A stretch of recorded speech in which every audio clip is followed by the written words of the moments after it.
有个时候，有一大群罪犯被焦萨罗国的波斯匿王下令抓捕。这些罪犯，一些人的身体被绳子捆绑，一些人的脚上被套上脚链，一些人全身都被套上锁链。他们垂头丧气地被官差押赴监狱关押。那个时候，有很多出家人在中午前穿好法衣，拿着饭钵到舍卫城中化缘饭食。他们看见了被官差抓捕的罪犯，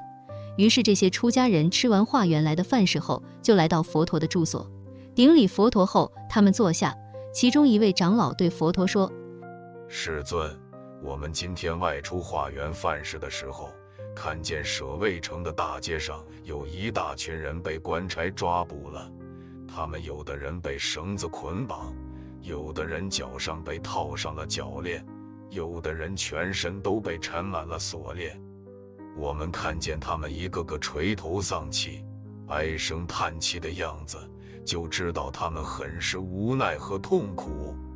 这时，佛陀已经知道了波斯匿王下令抓捕罪犯的事情，于是就对前来求法的出家人说：这些捆绑人的绳子，套在人脚上的脚链，锁住人全身的锁链，以及等等束缚、约束、管束身体的枷锁、网罗，不管它们是铁制的、木质的，还是绳制的、苇草制的，这些绳子、锁链、枷锁、网罗都不是最牢固和最紧实的束缚和捆绑。世间的财物、金银珠宝以及妻子、孩子、亲人，才是对世间人最大、最牢固、最紧实的束缚和捆绑。有智慧的大圣人会说，世间的财物、金银珠宝、妻子、孩子、亲人对世间人的束缚才是最坚固、牢固、最强烈紧实的束缚和捆绑。这些束缚和捆绑虽然没有有形的绳索、铁链、枷锁、网罗束缚、约束、管束人的身体，可是这些无形的束缚捆绑却是会让世间的人为此贪恋不舍，沉迷其中，堕落三恶道的。